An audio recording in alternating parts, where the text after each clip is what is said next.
So it's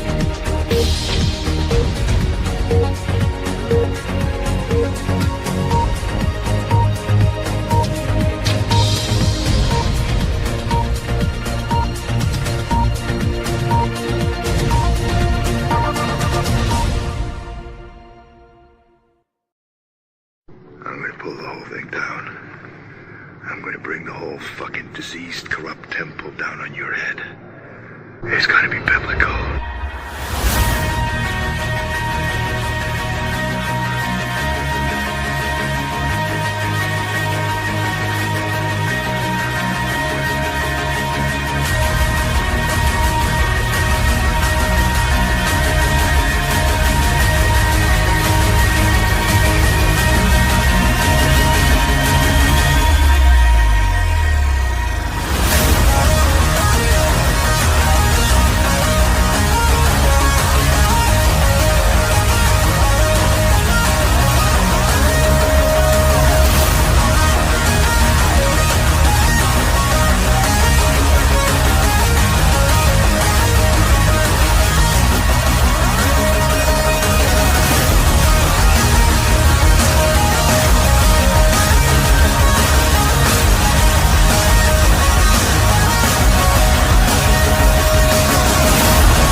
Here we are. Hello again and welcome to Patriots Across the Pond and Friends with Stewie and Elisa V. What's up, what's up? This is episode 22, a nice 11-11 there for everyone. And we've sort of decided to get together for a little impromptu New Year's Eve show to just discuss general happenings, really. Potentially a few things of the craziness in 2025.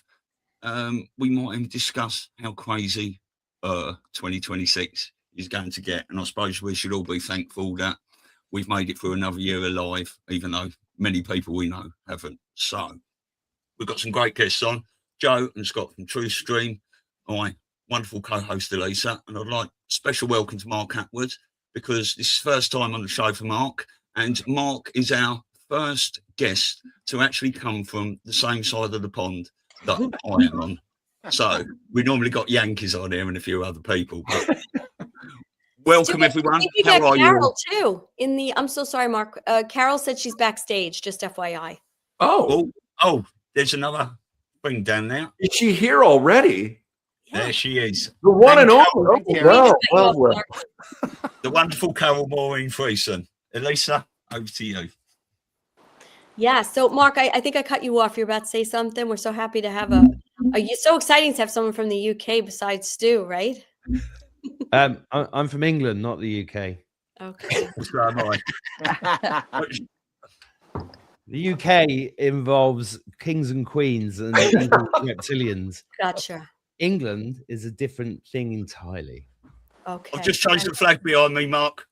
Yes, thank you. Yeah. Sorry about that. Good man. No, I don't mean to be flippant, Elisa. It's just like there's a friend of mine, Graham Moore, in England, who's been trying to talk about the taking everything back based upon real law, and he makes the point every time I say UK, people go mad at me and say, "No, it's England. It's not the UK." So that's the reason. It's one of those little differentiations, which is important. It's a bit like the American flag, should be different colors as well, and absolutely we need to make those distinctions now more than ever, because the language and the little trickery that's been done, like even with birthday versus born day, there's all these things that we're starting to realize. Do you know what though? I believe we should take ownership over the language. I say morning campers on a lot of my videos. People say, "Oh, good morning. It's part of the trap. It means you're living." You say you're living. It's a funeral, and I'm like, well, and all these people who say grand rising. I'm like, I just can't do it. I can't say grand rising. Good rising camper. It doesn't work. It's not. No. So I do say born day all the time. Do you? Yeah. Yeah, see, I'm not sure about that one either. I like birthday. It's just, I don't know. It's our words, and a lot of it is spelling. We know this, right? So we take ownership, and it's about the intention.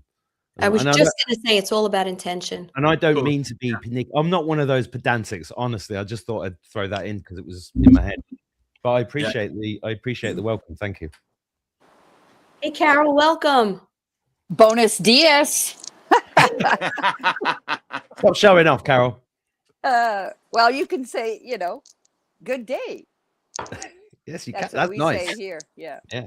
Top of the morning. Oh, there's morning again. Shit. And I see it says 2 countries. I think we have 5 here, don't we? Yeah, where is everyone? 2. Ireland.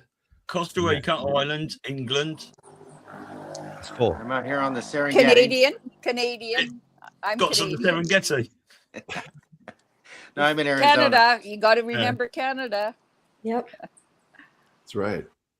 So who's got the hottest weather at the moment? Because it isn't me. Nor Or me. Mark, probably. It's got to be Carol. Yeah. Yeah. I ran into the city this morning, 2 hours there and back, and got my chores done or whatever. Errands. What's the temperature there, Carol? Well, we're in dry season now, so it's 85. In the city, Wow. it'd be about 90, maybe. No, we 80. work in Celsius, Carol. Celsius. Oh, okay. 20, I would say around 25, 27. That's not Up bad. the mountain, but down at the beach, you're going 30, 32 at least. That's why it's beautiful. It's such a relief to drive up, even 4 kilometers up the mountain. It's much, much better, as Scott and Joe know. Yeah. I had to kick them out. I had to kick them out. First, I begged them to stay, and then I says, "Okay, I'm joking." But Even down to San Isidro or further down? no, San Isidro Market. Oh, yeah. Yeah, the markets are off because of the Christmas holidays, right? Usually it's Thursday, but now it's Right. Well, today was Tuesday. Anyways, So yeah. have we all been watching Silver? Oh, yeah. Oh, yes. Have we all got Silver? Yep. Yes. Not enough. No. I don't believe you, Mark. Yeah. No, there's no silver anywhere near me. No gold. No nothing. Nothing. No, nobody knows where I live either. Yeah. So it's taken a bit of a dip, hasn't it, and all that. But I just think it's a bit of a correction and a bit of No, paper that's a trap. I think. Yeah. It's just like there's the dip. Sell, panic. And Yeah. then, Oh, yeah. Thank Yeah, you. Mm-hmm. Well, I don't think any of us are selling anyway, are they? Anyone with their head screwed on wouldn't sell. I wouldn't sell unless it went 10,000. Right. Yeah. Why would No. you? Exactly. It's currently 78.43 on JM Bullion, so it's climbing back up. It's gonna skyrocket here. They've been trying to hold it down once again, and it's not gonna last very long. I'm thinking 3,500. Nice. Yeah. Yeah. That would be nice. And I heard you, Scott, talking to Michael J.K. the other day about XRP. I think you said between 10,000 and 35,000, didn't you? That I excited did. me. I Yeah. did, and I'll stand by that. Yeah, I think that's where Yeah. we're going. 1 million. It could.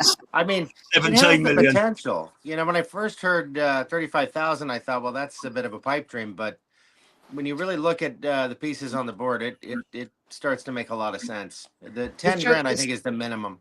It's totally common. I was in London in 2017 working in fintech, and I was there when Bitcoin went past 10,000, and I thought this is nuts. And I was with people. I was with John Matonis, yeah, and he was on one of the original economists that took Satoshi's paper on email, and he was out doing Bitcoin talks in 2009 to rooms full of 3 people. And he stood there in a bar in front of me, and it had just gone past 10,000. And I went, "This is unbelievable." He said, "You ain't seen nothing yet." And then he said to me, "I've got more money than God, and I don't know what to do with it."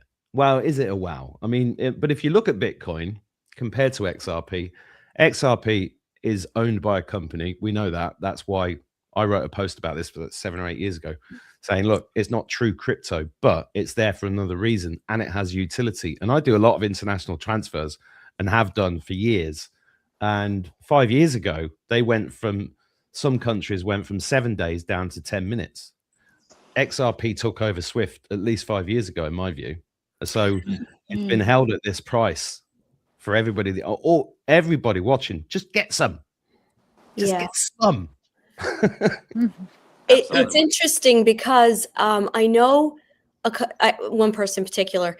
He comes out of the stock market mentality. And we had such I wouldn't call it a fight, because I'm not going to fight. I'm not going to fight with you anymore. But he was trying to explain to me, in his wisdom, he bought $10,000 worth of XRP. Great. Then he tells me he sold it like a week later. I was like, why? He's like, because and this is a really, smart guy, very wealthy, he's made money, because there's just too much out there. I was like, but then you don't understand what XRP is all about. I said, you're comparing it to a stock. And he's giving me all these statistics on how you know when to buy a stock and when to sell. I said, this is a different world. And the utility and the function of XRP is nothing like anything you're comparing it to. But, I thought that was kind of foolish. But people don't understand what it's really all about, what it's for. And like you, Mark, I do a lot of international sending money, and you're right. Like it was like a number of days, 5-7 days. And I think it was a couple last month, my assistant's in the Philippines, and she's like, oh, thanks for the payment. And I was like, you got it already? She's like, yeah. I said, and I was like screaming. I was like, oh, this is great. And I was like all excited about it. And so we know it's out, it's being used. Yeah, no more Novo Vostra accounts, none of that, those ridiculous fees. And the market cap argument, Bitcoin kind of disproved that. Silver's certainly proving that. And if it's not pegged to the dollar, it's not an argument anyway. But, I remember the CTO Schwartz coming out, this was years ago, and saying, in order for XRP to function the way it's designed to function, it needs to have a value of at least 10,000. So, that's straight from the horse's mouth. Yeah. And half of the entire issuance was reserved by Ripple. So where is that 50%? I think it's in the treasury, or will be. Excuse me. Bye national debt. Yeah, exactly. Well, who do you think's been suppressing it? We talk about full control versus partial control, but if we're in pretty much full control, which we would think we are by Q drops coming out 8 years ago and all these sorts of things, surely it's the white hats that are holding these things back for the time is right. Yeah. Well, it's strategic. It has to be for the time being. But I think what we're seeing is as silver rises, we're going to watch fiat fail entirely. Fiats always fail after they have a lifespan, usually around 200 years. So we're past the lifespan anyway. But given the conditions, political and otherwise, I think it's going to fail. I think it's the way we get rid of the Federal Reserve. I think it's the way we get sound money, which we desperately need. And I think it's going to be, in effect, our reserve currency. It's not a direct relationship there, but I think that's effectively what's going to happen, and that'll happen with an announcement, not by market forces. Mm-hmm. I'm not sure. I had a Fiat Panda. It lasted about 4 years. Jesus, this is a tough crowd. They're not the greatest motors, though, are they? Did you see the debt clock yesterday?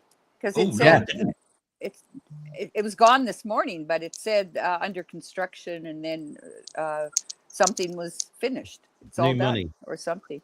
Oh, wow! And it said the Fed across it, but it was gone this morning. I didn't take a screenshot because I'm not that savvy with keeping things. And you it was on. No, there it is. Bizarre. It's on there. Hold on.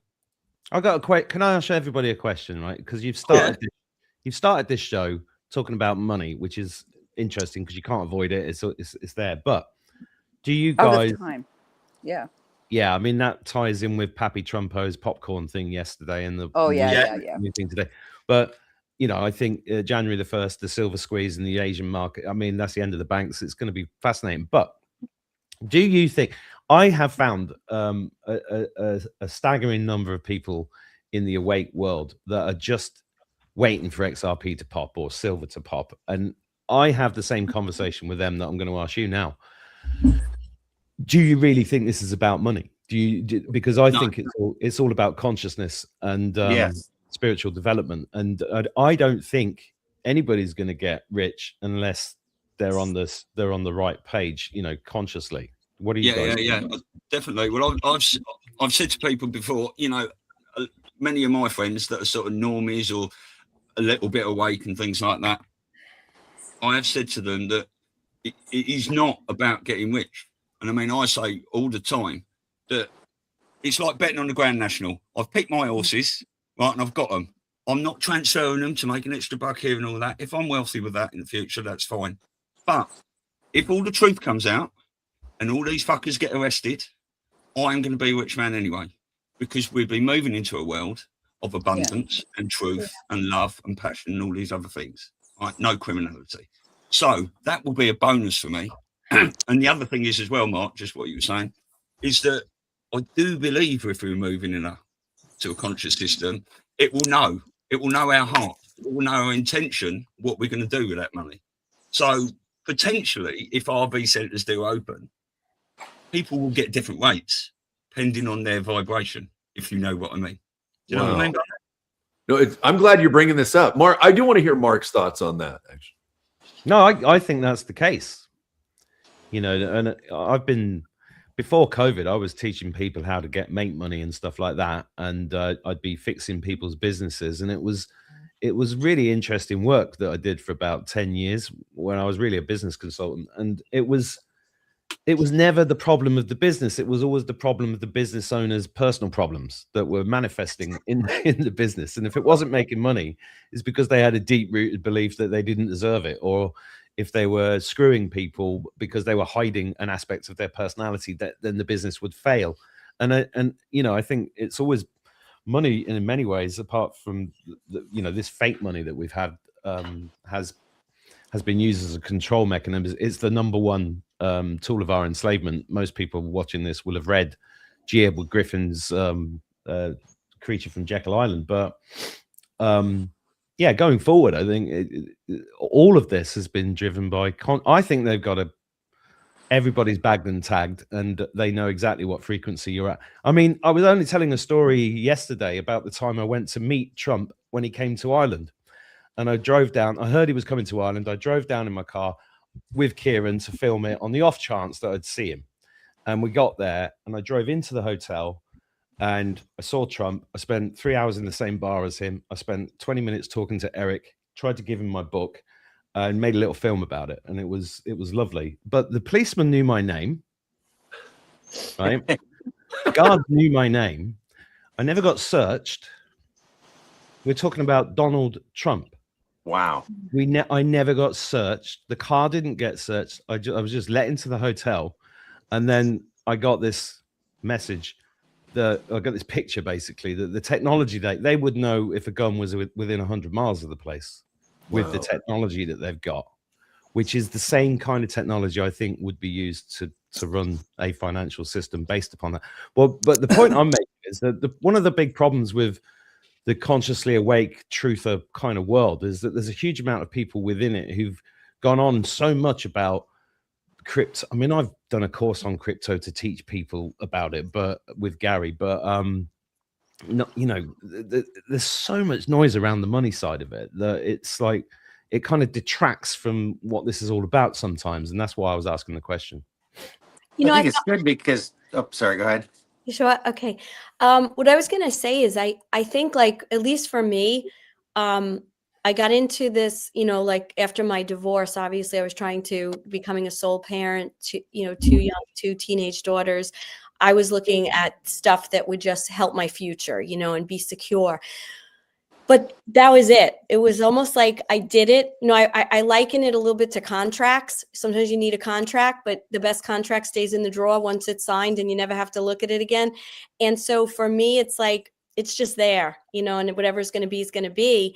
And I find it fun because it's almost like little clues and like this, look at this happen and that happened. But I think for a lot of us, if you go back to, let's say, the 80s or the 90s, I think we've all shifted so much. Like, maybe then it was important, the big house and the nice neighborhood and the good schools and all this. And like now, I mean, I don't know about you guys, not that I don't enjoy shopping once in a while, but it doesn't have a meaning to me anymore. Like, it's like, I'm more excited about like a really cool t-shirt that has, a message on it about sovereignty or something than I used to be about like fashion. So I think there's just been a consciousness shift. And I think these kids that are coming in now are so vibrating at a higher frequency. They're so different and they're so kind, and they get a bad rap sometimes because, the devices, and they have no common sense and all this kind of stuff, but they're just kinder and nicer. And I think just everyone's frequency. So when I think about, I don't think about silver popping and I don't think about XRP because I know it will someday, and that will be that. When I think about having abundance, what I really think about is that it's going to help me get out of the bullshit of paying bills and worrying, is the money coming in this month? Like, it's done, it's set. What are we going to do now? Now we could focus more on a creativity. We could help each other, and we could just like wake up when we're done sleeping, not wake up because we got to do something. And I think most of us in this community are like that, but I do think there's some that's all they talk about. When is it going to happen? And this someone said this, and look at the COMEX, and look at this, and and it gets on my nerves because that I don't believe is what we're supposed to be excited about. And I thought of something a couple of years ago, not to drag on. We know like a lot of these smart TVs and these devices that have spyware. And when you were talking, Mark, I was thinking, what if that's actually something for frequency, like where they're able to actually figure out not just like, oh, what are you shopping for and, who you're talking to, but is it measuring our frequency and who we are and what we're doing? That might be an interesting idea. Interesting. Yeah. And how do we measure wealth at this point? I mean, we've always associated it with money, but I know an awful lot of miserable rich people. It's very simple. You just come to the pub with me, and if you buy me a drink, you're in, and if you don't, you're out.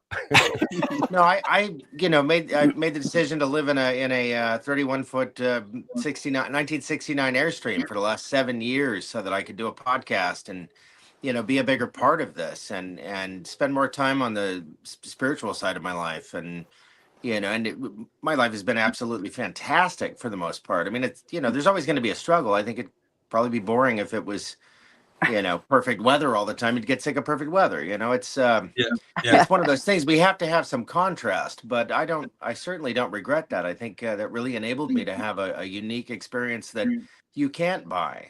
So it really isn't. I mean, granted, I would definitely enjoy sailing on a big sailboat or whatever.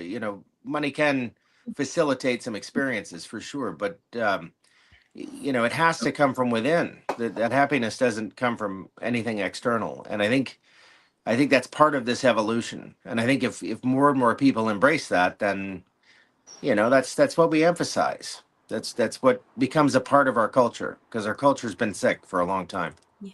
Happiness is an inside job, isn't it? Oh yeah. We call it joy.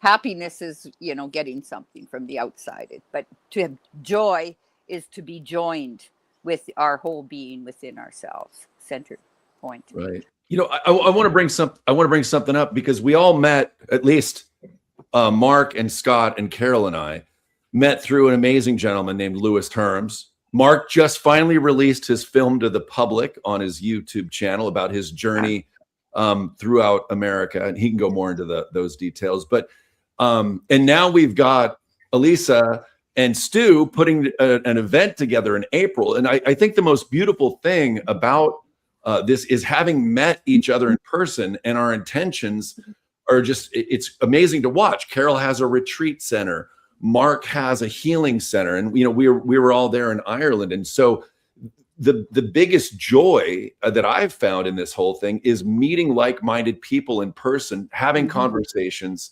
sharing food, drinks, tears, laughter, stories. It's been incredible. And that's I think when it comes to finances and experiences, to be able to make that our focus rather than, oh, I'm sorry, I can't make this event because I'm all stressed out and I have to work for 2 months to save the money. Like, now we get to just be with each other and go do these amazing events. It's incredible. And it's already, Scott and I have had such a pivotal year already. And we're just kind of stepping into having some resources finally. And thanks to Mark, you know, we went to Ireland and then we went to Spain. And then Mark introduced us to Hope and Devon in Morocco, Marrakesh, Morocco. Like, it's been absolutely phenomenal. If we really just step back and look at the year that we've had personally, it's incredible. Oh, yeah. Yeah. And you know what? Like my daughter's in college. They're both in college, but the younger one was telling me that her friend, you know, might not be able to live on campus because the mother was having trouble. And that's what kind of gets me mad, that I wish I had, because I would love to have just said, oh, really? Oh, okay. And just like call the school anonymously, pay that bill, and have the mother be like, what's going on? You know, like those are the kind of things I would love to be able to do when you know someone's in trouble, and not take the credit for it, because that's not important, but just let them feel the joy or that sense that someone out there loves them or is doing something to make their life a little easier. I don't know. That's what I think of sometimes. Like, but we can't always do those things because unfortunately the funds like when it comes to funds, that's what I love about Donald Trump. Like, he had the funds and he did those things when that little girl needed to get an airplane because she was had to go to a hospital and none of the commercial airlines would fly because of the storm. He was like, screw it, I'll take you there. Like, wouldn't that be so nice to just be able to get that?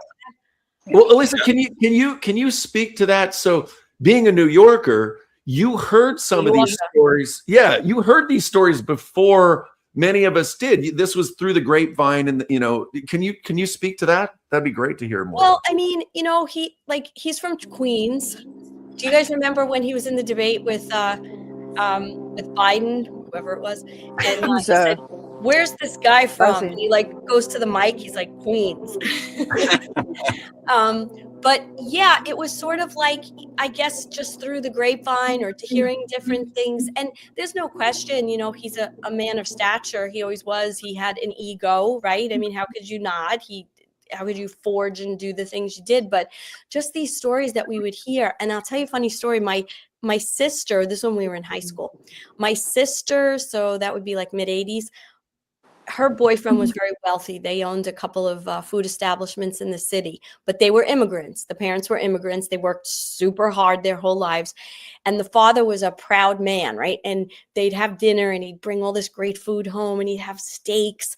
And he had a very strong Italian accent. And he looks at the table and he looks at his family and he says, because, of course, that at that point, Donald Trump was a businessman, from New York, and he was starting to build things and everything like that. So he was well known. And he looked at his family and he says, "You think a Donald Trump is having a steak like this tonight?" And that was like the bar that he measured it from, what Donald Trump was doing. So I guess we just kind of knew him as this, I don't know, like local. And especially when he fixed, he repaired and fixed Woolman Rink. That was a very big thing in Central Park because that had just been deteriorating and he had all the bureaucracy of the city. No one could get it done. And he got it done, I think it was like 6 months. So I think a lot of, I don't know, there's this personal thing. I know during the 2016 election, most of us who were running to go to his rallies when he was here in New York, you felt like you were going to see a friend. I mean, we didn't know him personally, but it was just like this local guy. And it's true. His way was like that of a blue collar billionaire. He still maintained that aura. So, I think that I've never met him. I mean, it would be like a real joy to meet him, but we sort of feel this connection just because he's like one of ours, and there was always positive stories about him. Well, that tells you a lot about the man as well, doesn't it? That he doesn't brag about these stories. And what Mark was saying earlier about, you know, your consciousness and stuff like that. I think anyone with a good heart that had billions and billions would be doing the same sort of thing, filtering it down, giving it away, and all these sorts of things. It's only these evil fuckers that want to hoard it and starve everyone else. And, you know, I saw Ivanka once on a show, and she was saying how her father used to like go through the paper, and he would try to see like stories of people that were in need or had a problem. And if you didn't really kind of hear these stories already, you would think, oh, isn't that a nice little tale? Makes him sound so nice. But I really truly believe that's true because of all the things. And I can't think of all of them. You know, I spoke of the one with the limousine, the guy who stopped and helped when his limousine got a flat and his mortgage was paid. And there's a lot of those little stories where he just did these really beautiful acts of kindness. And he's still doing it, right? He's not getting paid for the job he's doing. He's part of an amazing team that probably goes far beyond the people we know are involved. So I would like to be able to, I think we'd all like to be able to emulate that. I always see it through, you know, numerology and I mean, you know, spiritual mathematics. So, I mean, Trump is a 314, which is active intelligence. And he's coming down the same line as the Saint Germain Trust. And Saint Germain, I mean, he comes down from the red ray of active intelligence, but he uses will, blue ray of will, the gold ray of love, wisdom. And he's on the same lineage as Jesus of Nazareth too.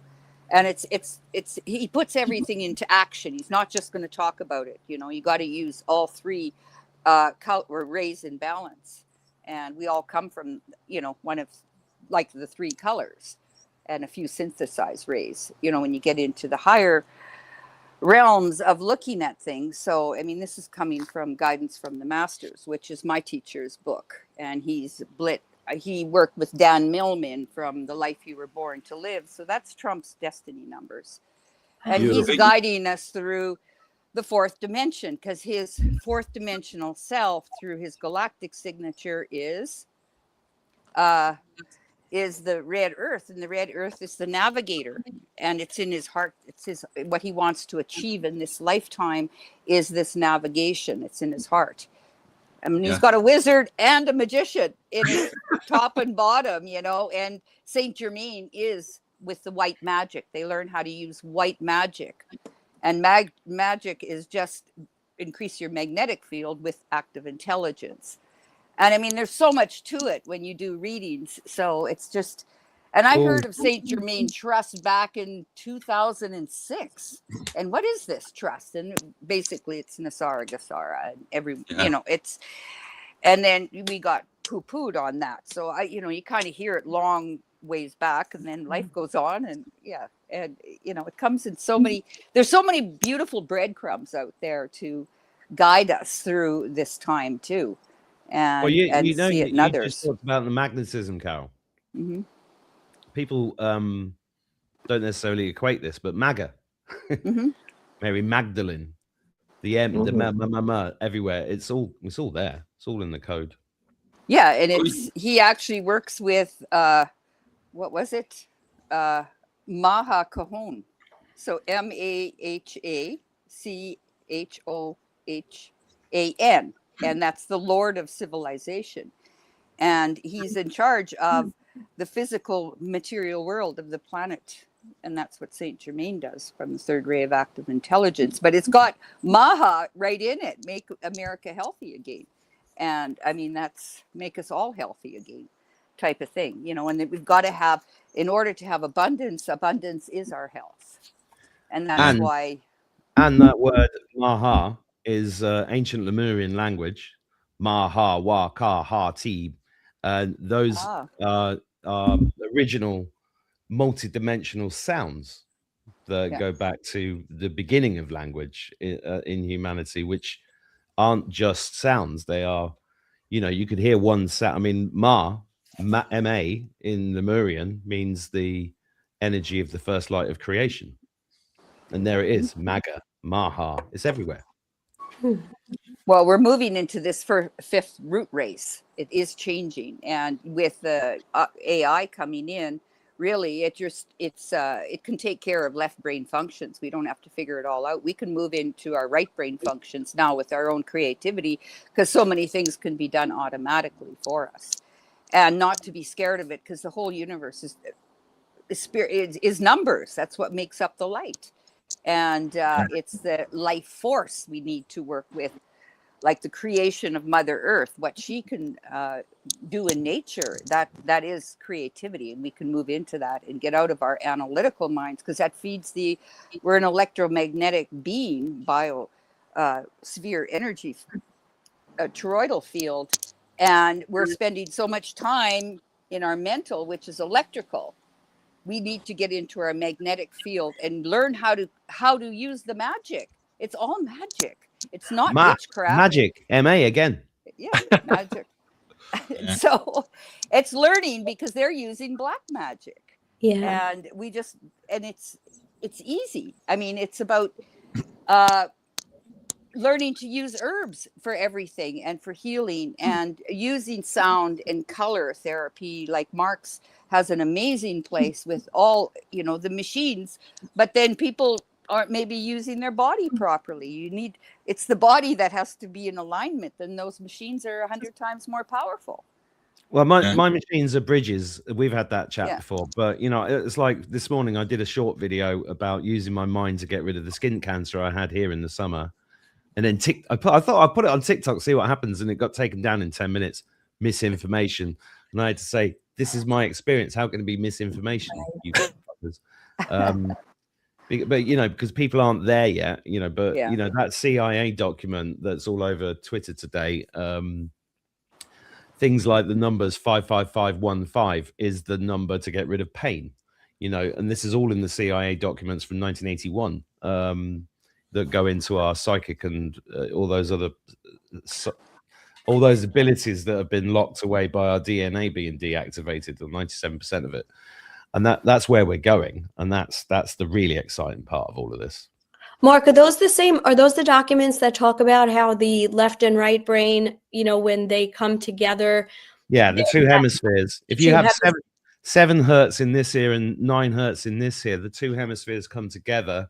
And that's where you manifest the healing and the wellness, and you mold reality. Yes. I mean, Tibetan monks took 50 years of meditating to get into their light bodies. Most people have heard the story about hundreds of thousands of them just disappearing and leaving behind a small body, because it took years and years of meditation. That's the same thing. It's when the two hemispheres come in alignment together, as far as I understand it. Yeah, and those two frequencies. I mean, they've done all the work on this. They know all of this. Trump, the whole alliance knows everything about this. And like Carol said, the bad guys know all of this as well, which is why they've used black magic, which is why they use the word occult just means hidden, because if you don't know what it is, you can't do anything about it. And what this is about is learning what it is so that you can do something about it. And that's where we're going, which is why I'm such an apocalyptimist. Yes, you are. We're still working through this, the consciousness of savior, because you got poverty consciousness, victim consciousness. Now we're in savior consciousness. The whole Christianity blowing up, all organized religion is, now it's a religious war, not just spiritual. Now it's the man-made religions fighting. And we got to get into the fourth, and that is authenticity. And that's getting naked and raw and real. And I've told you, I'm not getting naked. I'm just joking. But you can't in the river, because we got ticos across the river. I've been down there every day swimming. So sorry, Scott. I've got your rock. Oh, good. I'm glad it's getting good use. I love that rock. Hey, Amy's one of the lovely women that joined us in Ireland, and she took this wonderful picture of Mark, and she said that he needs to use this. And I do agree. I just wanted to share this with everybody. This wonderful picture of Mark Atwood. I believe that's at the event. That was with Daisy. My daughter was on stage. Yeah. Yes. Well, okay. So Mark just released a few more of the speeches from Rebels Across the Pond. Mark, what has been the ripple effect of your daughter getting up on stage and being inspired by these amazing women and having Michelle Skiao kind of force her up there. Is that caused any things that you've seen a few months later now in her? I mean, you know, all my kids are going through huge changes. They're, you know, 80% of them are still teenagers, and that was a big moment for Daisy because my daughter, and she's still processing it. I think. I mean, she, you know, I've been trying to get her to go on YouTube. I mean, I think it's so important. We've got 17, 18, 19-year-olds out there discussing these things, and leading, because who wants to listen to old man here? I said, you know, we need to see you out there, and I've been trying to talk her into it for 2 or 3 years, but she's not there. She's not ready to do it yet. But that was a very proud moment for me when any parent that was waiting for their kid for the words to come, you know, come on. You know, that's what I'm doing in that picture. I'm just, come on, please. And yeah, Wait till I'm finished with her. You won't be able to shut her up. I mean, that's what happened to me. I would never do public speaking. Now you can't shut me up. So that's true. And, I even tell Mark, get off my stage. You know? That's right. She did. She did, yeah. I know. But I'm used to Carol, you know, so it's okay. Yeah. And I trust her. And, you know, and that is wonderful. And I think, you know, everybody should be speaking out. That's what exactly. I put a video out the other day. So just pick up a camera, point it at yourself, speak, post it. We are millions of Davids against one Goliath, right? You know, David took out Goliath, one man, one slingshot, right? With millions of us, multi-billion-pound propaganda machine. We can do it ourselves, and we're doing it. And it's, you know, amazing. Yeah. There's lots of young kids speaking out. There was one that, what did he do? One video. He's 23 years old. And that was like a week ago. Now he's on Don Jr.'s show. I mean, and he's been to the White House. I mean, amazing. I forget what it was and the ripple effect is now there's, and I sent this. Now this is about 4 minutes. This is a Ryan Mata clip. We don't have to watch the whole thing if Stu puts it up, but now it's exposing 563 of these daycares run by Somalians in Washington state. So, which is incredible to see this. And there was some post of Ferguson, the governor, in support of something to do with Tim Walz. I have to dig more into that, but now we're seeing the alignment of the government with these Somalians, and it's just, oh my gosh, it's really coming out in Washington state. It's glorious to see this stuff. You know, someone did a meme with a big gorilla, you know, and he's telling the truth about these Somalians, you know, that they own these daycares. Well, I have to tell you, they're starting with Minnesota, right? We were talking about the meme earlier, Stu, right? And they had, the last one was New York, and I am so excited. Like when Mamdani got elected, now I can't vote in that. I couldn't vote in that election because I'm not in the city. I'm on Long Island. But I was so excited. Like I was like, he won, because I knew like this was the begin, you know, this was the beginning of the end. And but I will say, like the friends and family, they're asleep, but that were like, oh, I don't know, you know, this is terrible. Like, really? Like, what do you mean it's terrible? What are you doing? Like, they just accept. Like, I still can't get it that they still accept that these people they put in front of them, that's just the way it is. You know, now you have to pick one. Like, so anyway, I think that the more they go to a lot of these bad, these states and do the exposure with a lot of this stuff, the Somalians, when they come to New York, that is going to really be this disgusting cabal. I always say, like, well, I have clients all over the country. They're like, where? I'm like, I'm from Cabal Central here in New York. You could go back to the Q jots there, couldn't you? One leads to another, states. Yeah. And I know it's, you know, it's already happened because I have a friend who works in the post office on Long Island. And this about 6 months ago, he called me. He's like, hey, you know, they have been here for the last like few days pulling people out in cuffs. And it didn't make the news and it wasn't spoken about. So I'm sure they're going to make it seem like it's just happening, you know, when they as if it's happening in real time. But I'm sure there's so much that's been going on in this disgust. It's just so awful here. People are just under such a spell in New York. It's everywhere. But I'm telling you, like the New Yorkers, when you get out of New York, it's a little different. I know it's bad in the rest That's of the because US. you got a statue of Lucifer right in the middle. That's why. and so much, just so much, everywhere you go, and people are just in a fog. I know it's really sad, and New York's such a wonderful city. It's kind of a shithole now. I mean, I used to love going to Broadway, and I dread going to Manhattan now. It's so disgusting. And what I didn't realize, I had to go to the hospital because my future mother-in-law was in the hospital, and we're like walking down. It's on the east side, right? And we're walking, and all of a sudden I start like to feel like really. I'm like, did you notice like an energy change? And I feel the hospital's right next door to the Rockefeller Institute. I never knew that. I was like, oh, no wonder. Like about a block away, I started feeling really like the energy is just so dark. They're just keeping an eye on their assets. Yeah. I know we talked about placebos, Elisa, but do you know how many people in New York, percentage of the population, took the jab? I couldn't tell you, but what I could tell you is that buses and advertisements are still promoting the COVID jab, of course the flu shot, and the only conclusion I could come to at this point is that it's planned, because that's the only way they could really gauge, like, okay, how many people took it last year, how many people take it, like, to sort of gauge where people's mindsets are at. But yeah. I have family members who just got all boosted up. And, my question to them is always like, okay, so then you don't really believe in vaccines. What do you mean I don't believe? I was like, because if a vaccine worked, why would you need to take 27 boosters?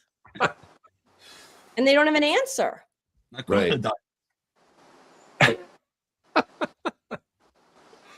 No.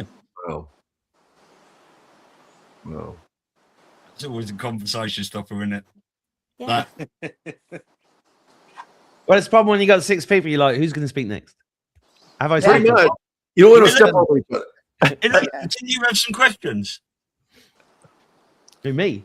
Elisa, didn't you have some questions? Well, yeah, I was curious. We kind of already touched on it a little bit. Like, one of my questions was like, say all of a sudden tomorrow, like everything kicks in from a wealth standpoint. And I was curious to know what everyone is either going to continue doing or wants to do, if we're able to do that. That I was just curious. Like, I kind of expressed what I would love to do, although I do have a business plan for a healing center, because I just think people here in New York are so poisoned, everywhere, but really poisoned here. And I would love to actually share it with you, Mark, get your input on it. But I was just curious to know what everybody wants to do. Obviously, I think we're going to keep doing a lot of what we're already doing, but then what are we going to have access to do more? Because like Scott was saying, there'll be funds to fulfill a lot of those dreams. Yeah, well, I know what I'd do. I'd go on holiday for the first time in about 7 years. If the normies had their red pill, that is, I wouldn't be hanging around, holding their hand for a couple of weeks. They've had nearly 25 years of me doing that. I'd phone Carol up and see if she had a 2-week slot for me down in Costa Rica, and I would be off. I'm telling you, 2, 3, 4 weeks, and then I'll be back to do what I had to do. Right? Because they are going to need guiding for it when they do it, but we all need a little break, I think, and I haven't had one for a long time. So that's what I'd do. Nice. Perfect. Mark? Well, I've got a lot of high-minded ideas, but what I'd actually do with all that money is I'd buy Jaguar and start making cars that men want to drive again. Yeah. I love that. You got to find the men first, Mark. Yeah, I know it's a very small market, but I'd be very happy. No, I got there's a lot. 10 years ago, I moved in. It's so fun. I moved to Marrakesh 11 years ago, and at the time, I was following the story about the bonds.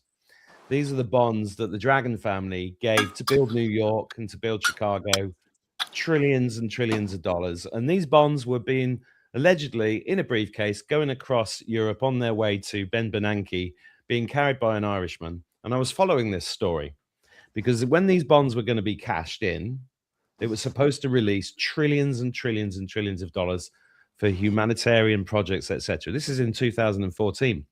Now, you guys, most people watching this know that there's no such thing as coincidences, it's synchronicities. And I happened to move in next door to a French guy who, like me, was a pilot, but he was a pilot in the French Air Force. I was a pilot in the English Air Force. And we got on pretty well, and we were drinking away.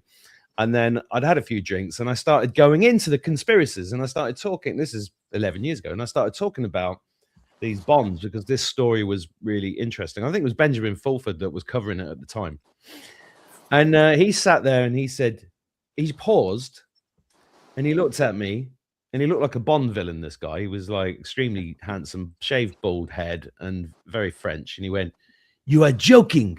And I went, "No, I'm not joking. What do you think? I'm not joking. This is serious. This is really happening. They're going to take over the fucking world, blah, blah, blah, blah." And he says, "No, you are joking."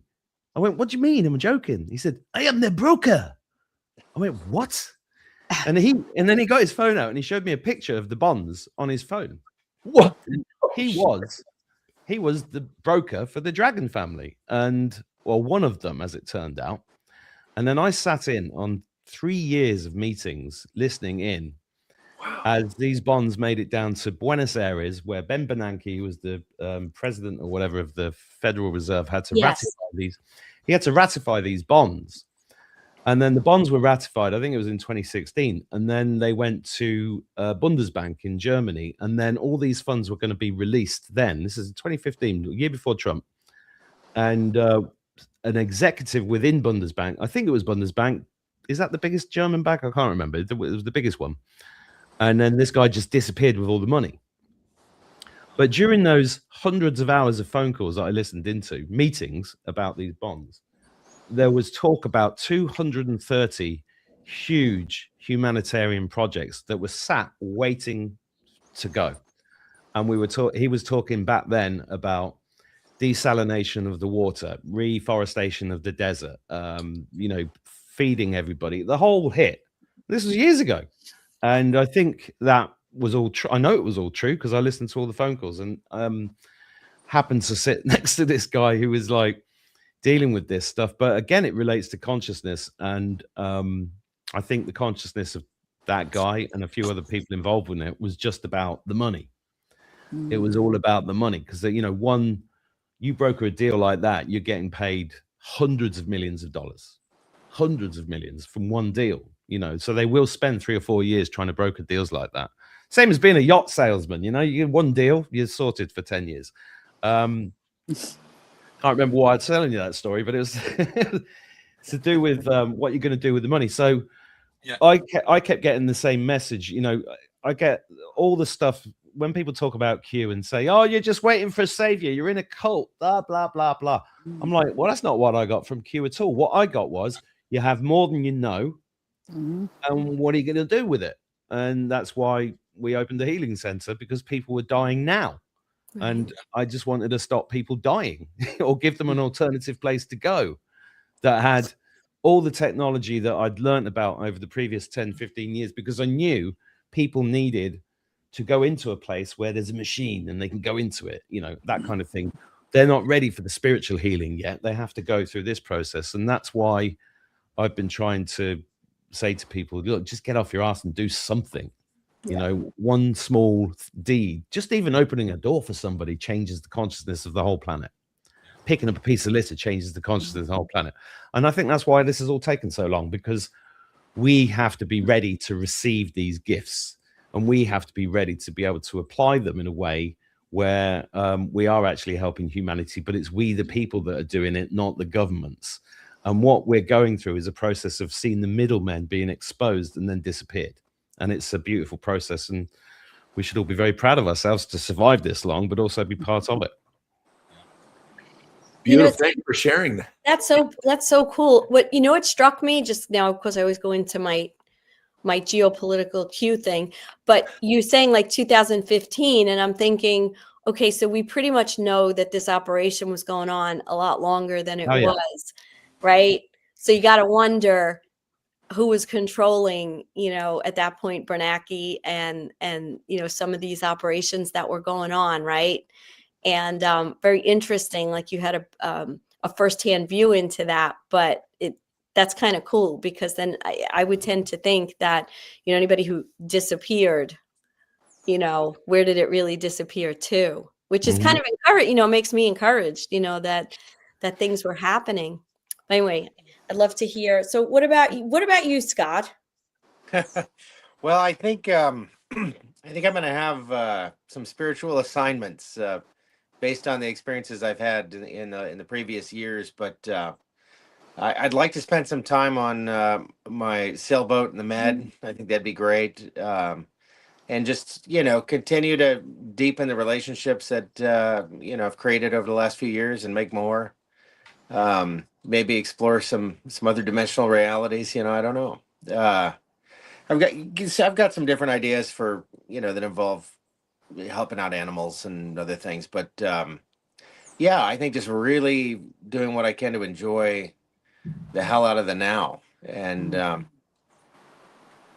I guess all that was pretty vague, but you know, I remain open to the possibilities. Yeah, there is a reason us truthers were dotted all over the planet in different places and not put her all in the same place. It's to radiate that awakening and love out and find each other. Talk to each other. Frequency, right? Yeah. Share the frequency. Exactly. I think it's a web of consciousness with nodes, and we're the nodes, right? So it's holding up this web to as everything to let everybody else rise up. That's what came to me in America, and because I didn't know what the hell I was doing in the west of Ireland. I was like, what am I doing here? It's freezing cold. I used to live in Morocco, but here I am. You know, and everybody else is placed. A lot of people watching this will resonate with that, because so many people found themselves in places when COVID hit, going, shit, what am I doing here? And you know, and just by being there, so many light workers actually don't even know they're light workers, or whatever you want to call them. Just by their frequency, the codes that they're carrying in their blood is actually what's changing the world. And we should all be grateful to everybody, because nobody's above anybody in this as well, which is the other thing. And I think that kind of ego destruction, whilst also retaining your individuality, has been so important in the growth process that we're all going through.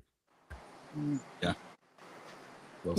Well, we're lighthouses, basically. So, you know, wherever we are, we carry our light. So your body is your lighthouse. So just expand your light. And we need to ripple it out. And we need lighthouses all over the planet, or Mother Earth, I should say, not the planet. She is a living being. And what I would do, I would keep doing what I'm doing. Well, you're already in paradise, Carol, aren't you? Carol, I'm going to be there with Stu, by the way, so you'll have to have another room ready. Yeah. Can I ask a question? What episode did you say this was, Stu? 22. Why does it say 17? Just because that's our backdrop, and you know why it says 17.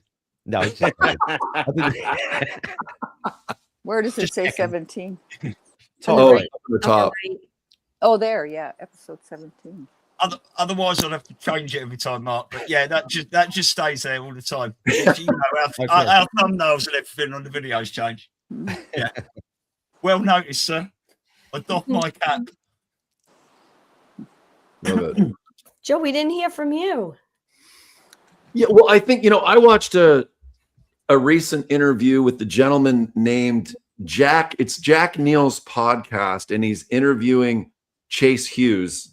And the title is They Stage Everything. PSYOP expert reveals how to spot manipulation and protect your thoughts. And I think the first thing I would do is take a real break from social media and being online, because it's taxing. It's like to kind of have a workaholic type of mindset. And what else can I do? What else can I do? It's become a little bit, at times, I think, of an addiction to be on the computer and finding clips and all that stuff. And there was something in that interview, and that's why I'm bringing it up, is that you need to get to a point where you can put your phone down for a week and just turn all of it off, see who you are without a lot of the stresses and the constant barrage of information. So I think that's the first thing I would do. That's why I'm saying it. So if you don't see some shows for me for a little bit, that might be part of it.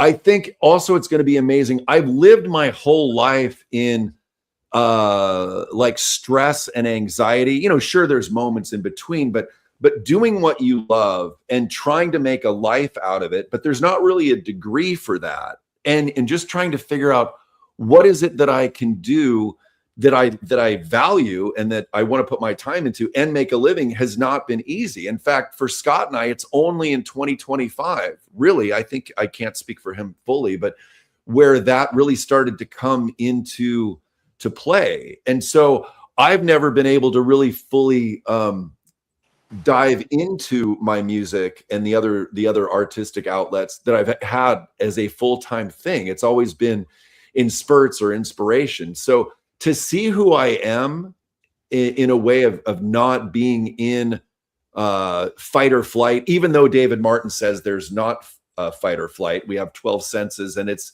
really a sense of calm. I've never really lived and immersed myself in being calm. So I think more acupuncture, massages, taking time to just put the oxygen mask on and heal and immerse myself in who I am without stress and anxiety is going to be absolutely phenomenal. All your information is in your formation. Yeah. So I'll totally you just have to look resonate at with your- yourself, and you've got all the equipment. You're just understanding what your equipment is, not comparing yourself to anyone else, only to yourself, and seeing all the beautiful gifts and qualities you do have. It's written all over you. But you're the one that has to read it, not someone else. Right. And learn it. So right. Have time to learn it. 2 weeks, Joe. Yep, I'm coming down. I'm coming down in 2026. I think we're all going, aren't we? I totally resonate with what you said there, Joe, your first point, because someone asked me the other day, how have I managed to, because I'm not a black pillar or anything like that, I'm always there for everyone. How have I managed to stay so stable and sane through all this? And it's because every single day, whether I'm out on my bike or go for a run or do something, I do try and get into nature. And the main point with that is I never, ever take my phone. Right.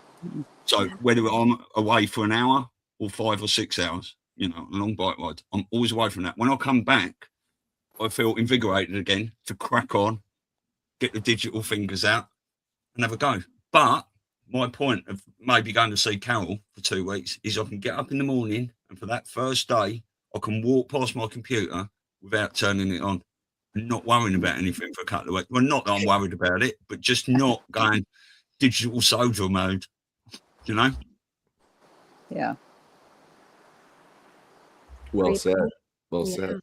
Yeah. I think we all can use that. I mean, there's times, but I think that's a good idea, Stu, is to do the walk because I get out and walks in nature, but sometimes I'll be listening to music. But yeah, maybe it's best to just not bring the phone at all. I think it's a brilliant idea. I've done that before. I've left it charging, but I think to make that more of a routine would be very beneficial. Yeah, So. you're even wearing, listening to music while you're out in nature it's still a distraction. Right. And you're not in your body, you're in the music.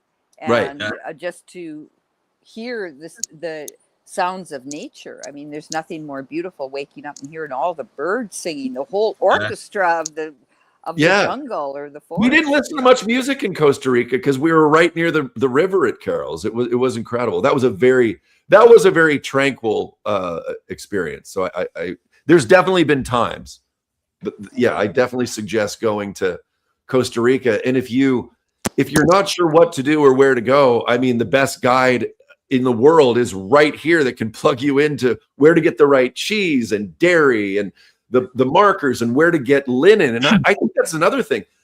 As far as the re-education, I've been telling my family, hey, wear wool, wear linen, don't wear them together, because those are the frequency cloth that we should be wearing, right, Carolyn? And you could expand more into that, but just knowing that most people, we're not told any of this stuff.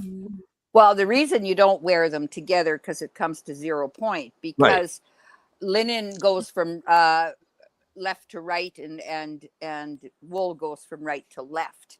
So it's spinning in 2 different directions. One's a warmer, one's a cooler.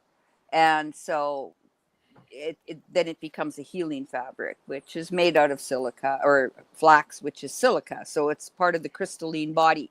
And when I told Lewis that he'd win the governorship if he wore his linen shirts, because I brought him some, but he says you sweat differently. You do sweat differently. It's different because you're not caged in, and it's a healing fabric. So it draws toxins out of the body. And that's why they had only linen sheets 100% in hospitals, because you can boil them and sterilize them, and bandages. And the pharaohs were always buried in their finest linens. And if you put linen and wool together, it's shatnez, right? Which is in Leviticus 19:19, because it's like never do it. It's in the Bible. Don't put them together. Yeah. Wow. William Shatnez. Yeah. That's what I was thinking. That's interesting.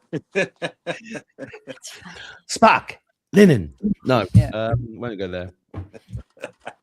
So that's the joy, to find Scott or Joe a linen shirt for $6, right? Oh yeah. And they're all over Costa Rica. I have suppliers.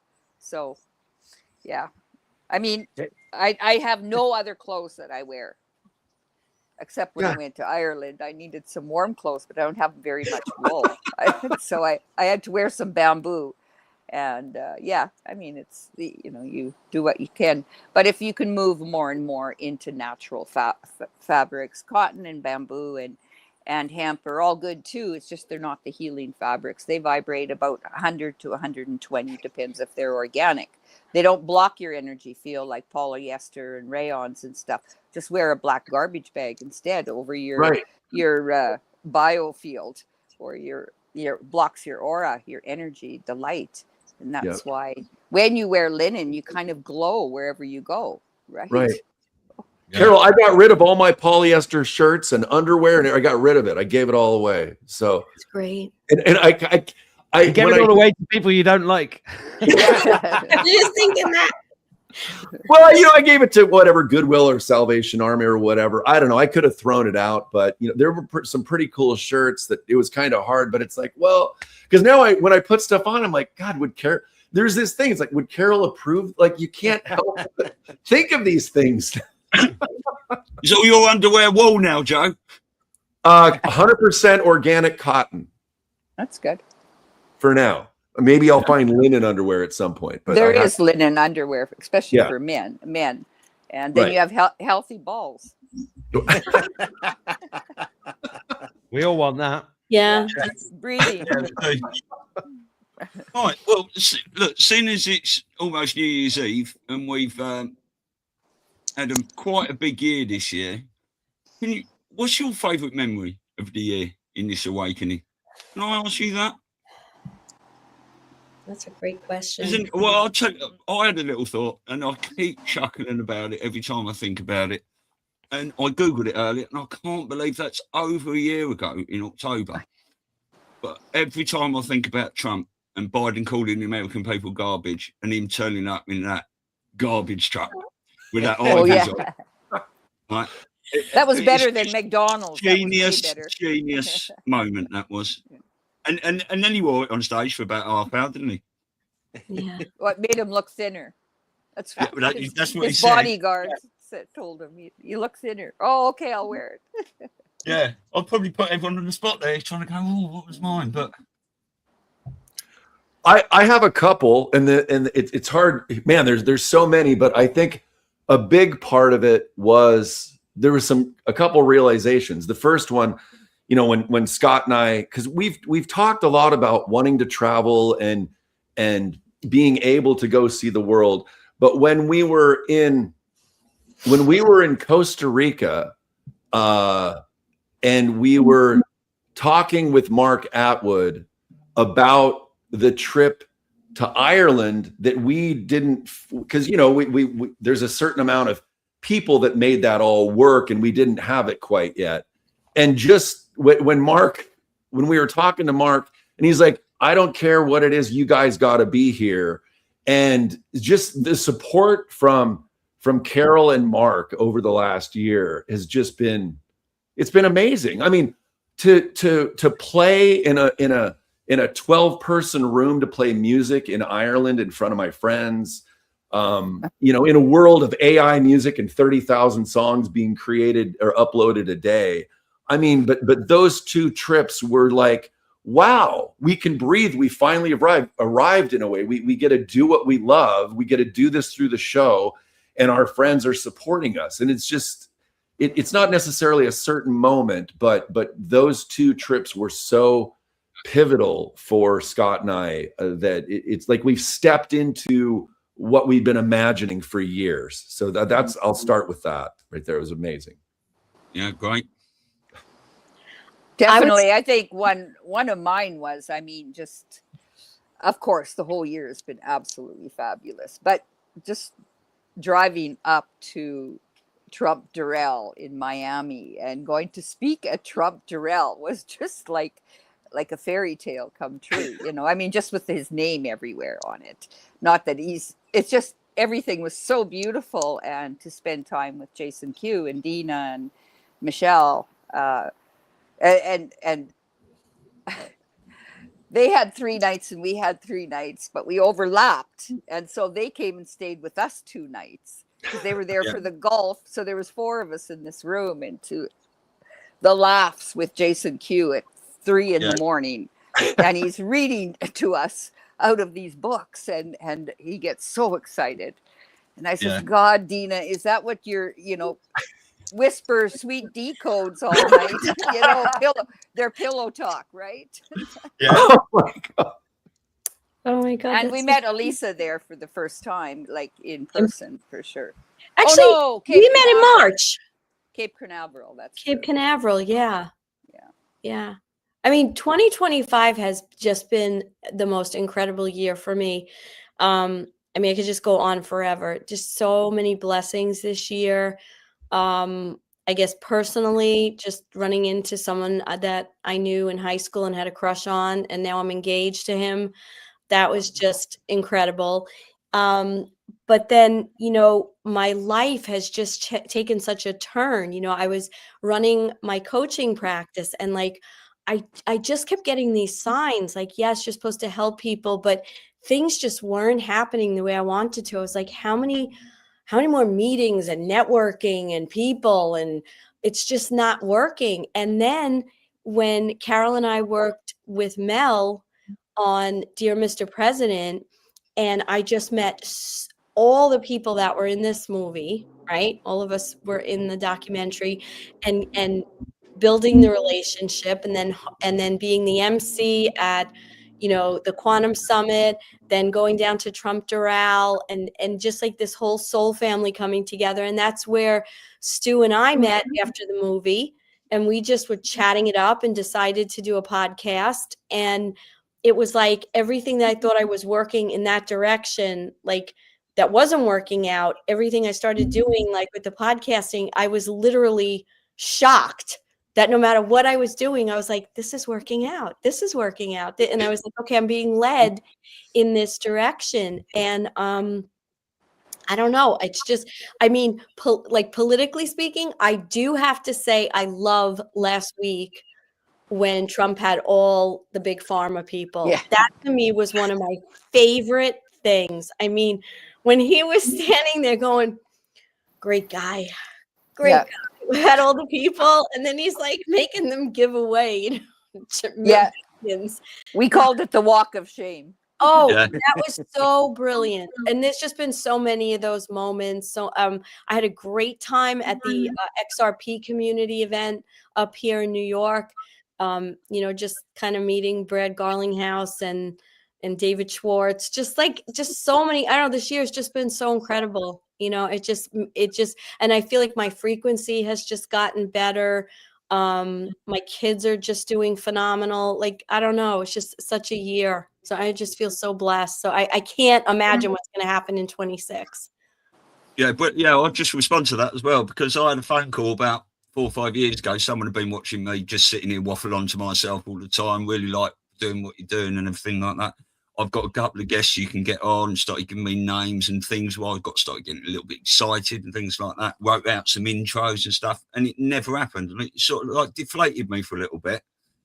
And then I just carried on doing what I was doing. But when you came in, we started doing all these things and that. It was amazing. And I knew then that wasn't the right time, because if I'd have done that then, I wouldn't have been in here now talking all the Kiwi stuff, which is why I want to talk about, and all these other things, you know, going away from it. So, yeah, the last 3 or 4 months has been amazing, really.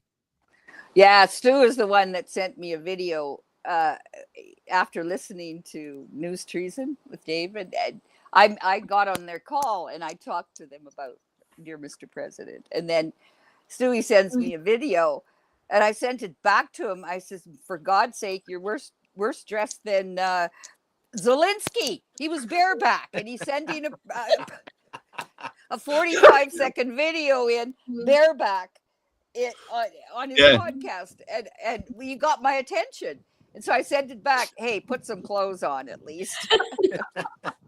Yeah, I did have some shorts on, by the way. It was just, I was like, you know. But yeah, it was 1 minute and 20 seconds long, and I was on my second bottle of red wine. So the second one I sent in was much better, wasn't it? Yeah. Yeah.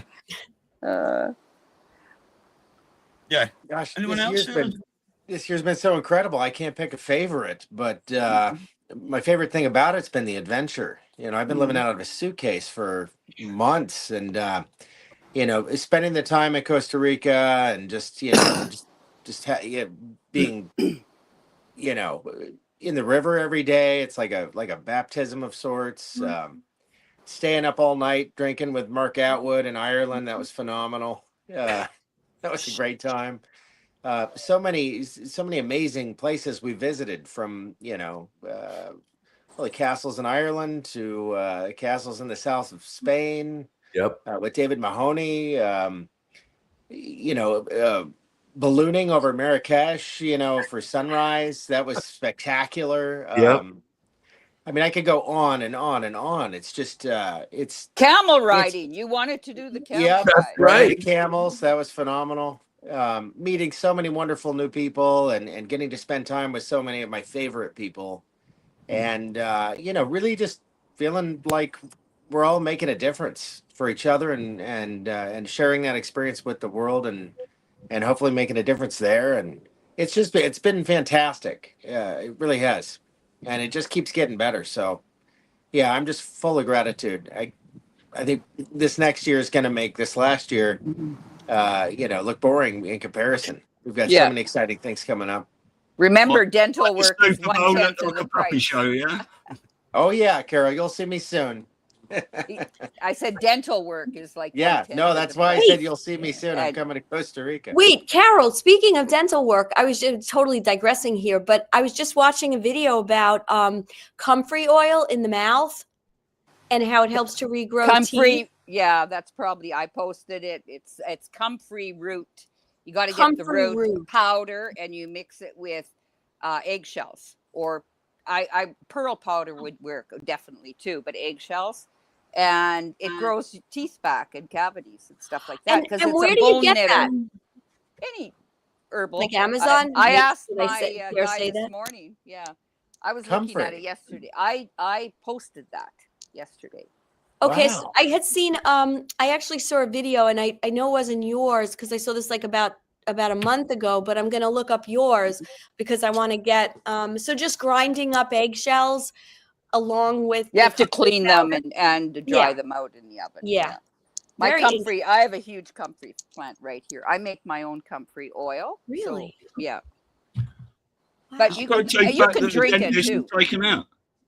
I'm never going to the dentist again. And my brother-in-law is a dentist. I love him, but he's just, no. I don't want anybody touching me from. What about just a normal clean at the dentist? I don't even think that's good. I was reading the whole thing. It's messing. These people, like whatever, thousands of years ago had these perfect teeth. Why are we doing all these great things and our teeth are falling out? And we have cavities and they're rotting. That's because they took out the wisdom teeth. For a lot of people, it's the wisdom teeth, and the whole spacing of the mouth goes different.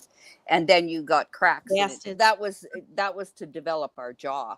And, you know, a little bit of, you know, you got to, it's like a growing pain, you know, you got to go through it. Yes, I think there is some necessary, you know, but you can also, do a little cut in the gum and allow it to come through versus just Right. yanking it right out.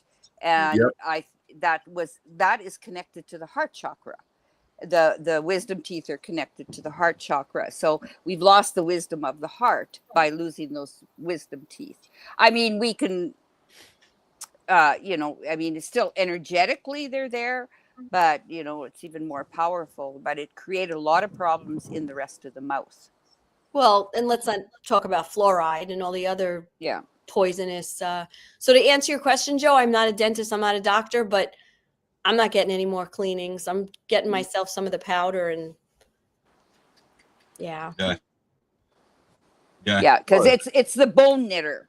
And they say in the 1900s, right, then when the pharmaceutical companies came in, it's amazing for compost because it makes the roots of the plants a lot stronger, is the comfrey.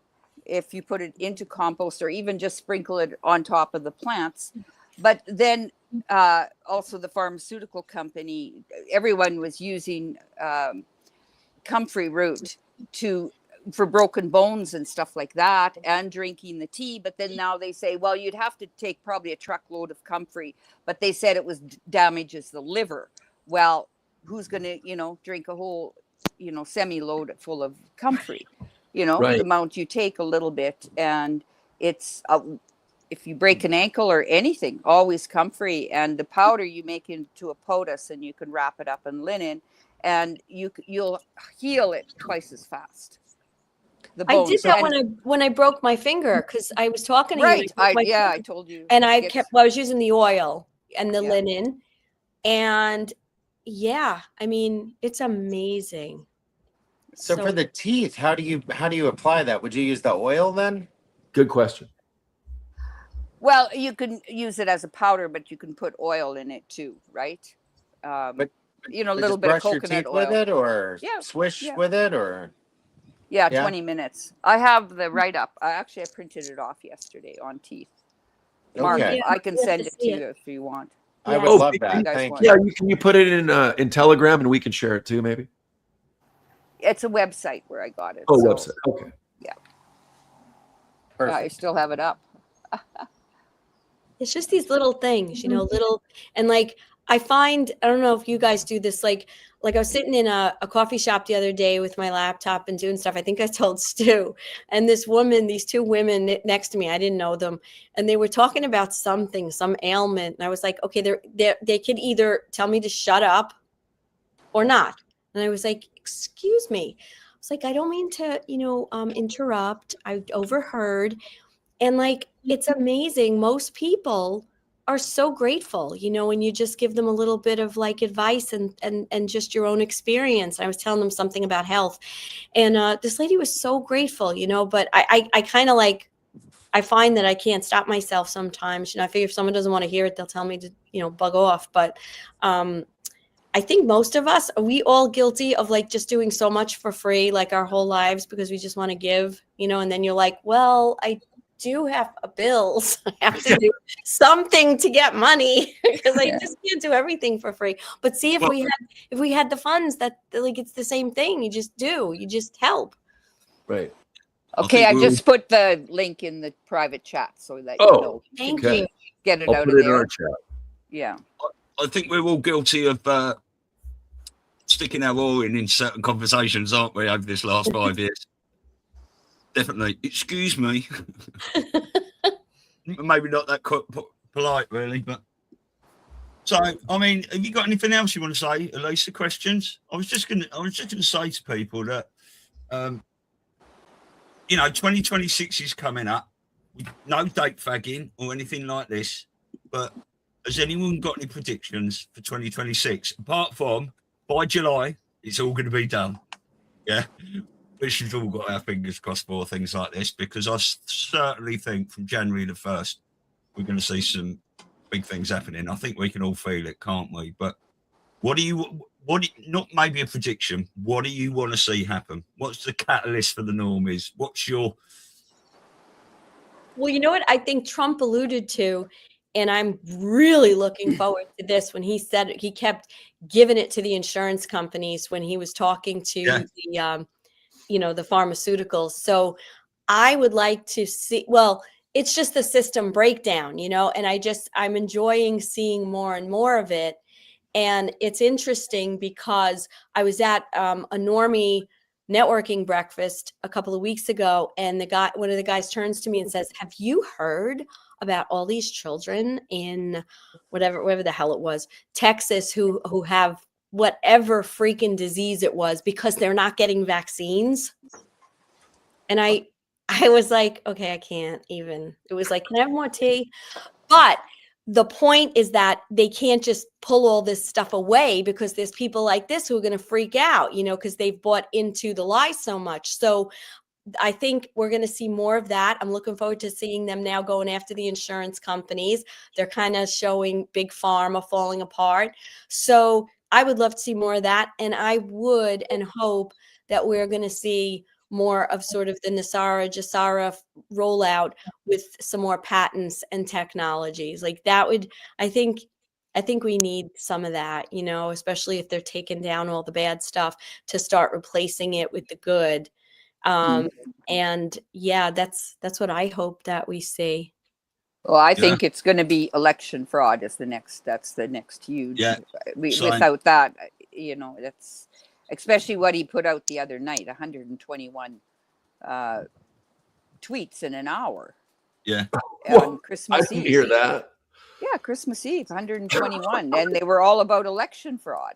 Yeah. Like, how do you even do that? And then apparently they looked at drop 121 and it was something about the election fraud too. So, you know, it is all coming together, and you got to take care of that. Everything is towards that. And I think the whole Tina Peters coming out, I mean, that was all part of it. And so we'll see, you know. Well, see, the thing is, as soon as election fraud comes out, 2020 election, people are going to start questioning how they did it. This was a conversation I had on Christmas Day.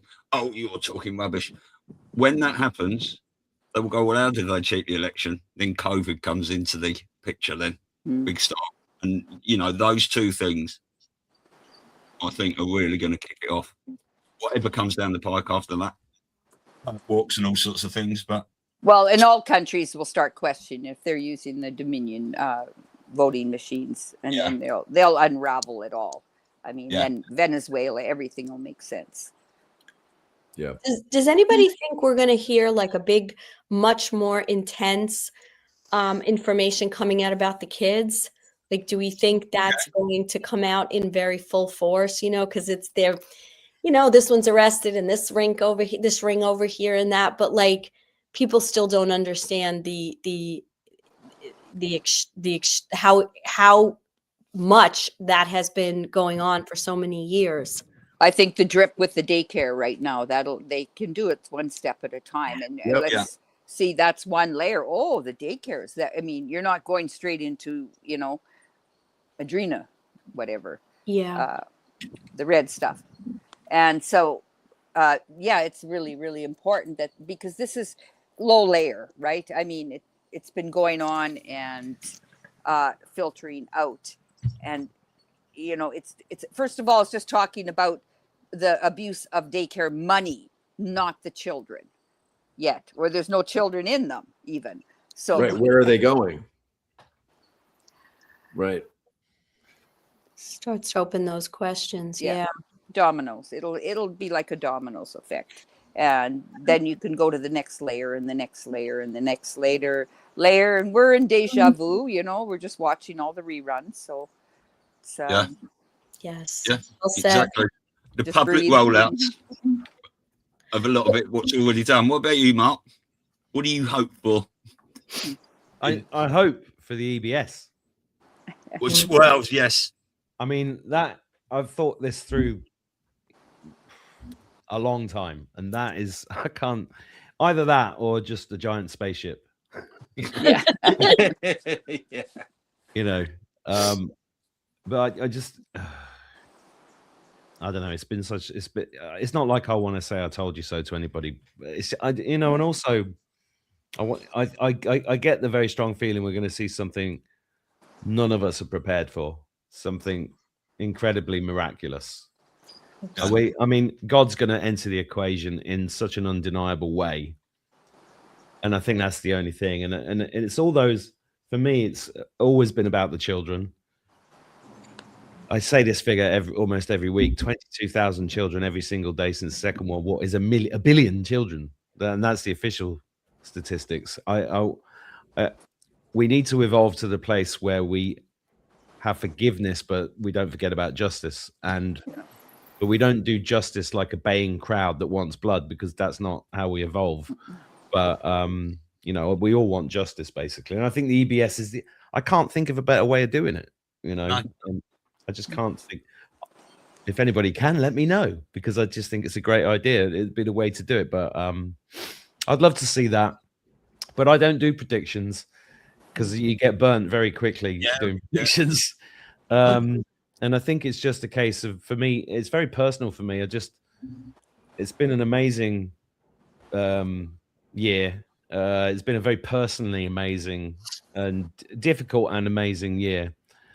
And even though I'm public, I do have a right to a private life. So you know, that will come out whenever it's right. But you know, I've really found it extraordinary to go from being somebody that started my podcast going, I don't know what I'm going to talk about, but I need to do something, to now regularly getting people thanking me for helping them survive a cancer diagnosis or whatever, you know. But that's the most amazing and humbling thing for me. And I'm just interested to know what's next. But you know, the way that we do that is that we just try to become the best version of ourselves and live in the present moment. And it's always been about living in the present moment. And I think that's what 5D is all about. And we, you know, just be the kindest person you can possibly be, and your world improves anyway. Yeah, exactly. I think it was a great reminder watching you know, where in Atwood. Was it last Sunday? No, Christmas Day. Christmas Day, yeah. Yeah, and I rewatched it. I mean, because we've seen it before, like a year ago or so that we did come out. But to have it rerun, it was just like, wow, it was like we were on the road all over again. And to see the people's reaction to you, I mean, it's not just about you, but the film was about you. And their reaction to you was phenomenal. And you were so surprised, you know, oh, you came all the way just, you know, because they had been watching you. And well, actually, it's never been out. I've never released it publicly before. That's really? why. But we've seen it, though. No, you saw it, because we had a private view party right 2 years ago. And I couldn't get past it being like about me, but it had to be about me, because that was the whole point of the thing. And exactly. Nobody else brought a camera crew. No, exactly. Well, you know, we've been living through historical times, and I just thought, well, this needs to be recorded. Yeah. Just for I don't know, not and ego. Look where we all are now, too. Look at Lewis running for governor. I mean, and it's, you know, we've all been running part for Prime of this. Minister of England. Well, you get my vote. Yeah. I'll count that. Yeah. Well, certain people, I mean, Mike Lindell is running for governor of Minnesota. You know, My Pillow. You know, there is a lot of people stepping up. So it's good to see, you know, and it's taken this much to go through for people to really stand up. I know. I heard Mike Lindell's gay brothers set up a new business. What? Between the sheets? Bite my pillow. I thought you were going to say between the sheets. Bang! There goes my political career. You still got my vote. You'll have to try harder than that. The only one that can understand you is Mark, Stu. I've got to go make dinner. I promised my boys a steak sandwich. It's been lovely to meet you, Elisa. Good to see you. Oh, yeah. Thanks so much. And thanks for coming up. You guys know how I feel about you. So, and thanks, everybody. So, God bless you. Enjoy your dinner. Cheers. See you, Mark. See you later. Great to Bye. see you again. Okay. I mean, what I hope for the future is everyone reconnecting. in a world of truth and knowing, basically. It's all I want, you know, just everyone to wake up and understand what's been going on. The criminals to be arrested and disbanded of in whichever way, but everyone just, you know, love each other again. Obviously, you know, in the drops it says, whatever it's going to be, children or whatever, it's going to unite humanity. Yeah, that is what we need. No wars, no fighting over religion, no fighting over race, different flags, sexual orientation, any of that shit. We are all one. And that'll be it. We move into a world of that. That will be absolutely beautiful, won't it? The golden age.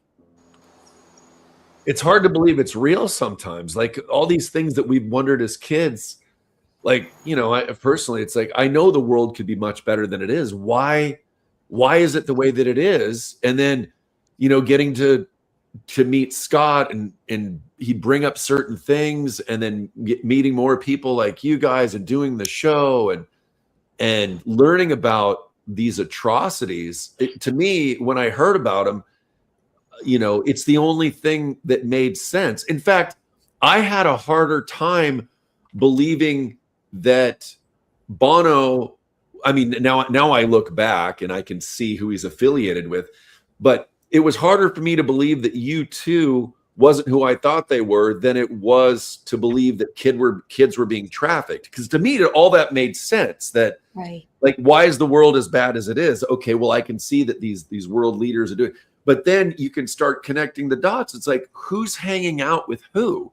I mean, you were pretty much the 5 people that you're around the most. You know, that's who you kind of become in a way. I mean, not specifically, but then it was so easy to start seeing all this. So I just, you know, Scott and I started this show because we heard what was happening to children, and to, as far as what I want for next year, to see parents waking up to no more vaccines, to see the work of RFK Jr. and to not have these additives in the food, to see, you know, children being in a world that's going to be healthy. Like that's the biggest thing for me, is that the kids aren't going to be so manipulated, and their parents. But the main thing is they're not going to be fed all these drugs and all this garbage, and then humanity can flourish in the way it was intended. It's just going to be incredible. Yeah. Yeah, and how about the technologies? I think we're going to have absolutely life-changing technologies introduced. I think we're going to wake up to our own technologies that we are, and you know, I think we are having an accelerated evolution, you know, dimensionally and otherwise. So that's bound to be very unifying, and. You know, I don't want to make predictions either, but it sure feels like we're kind of coming up on that crescendo, you know, that real moment where things are going to happen fast. And I think they kind of need to happen fast for everything that's emerged just in the last 10 years. So what a great time to be alive. It's just, it's so exciting. Well, I think that brings into play those 6,000 patents and, you know, technologies that have been hidden from us, doesn't it? You know, maybe we'd have evolved, you know, a long time ago, but it's been so suppressed.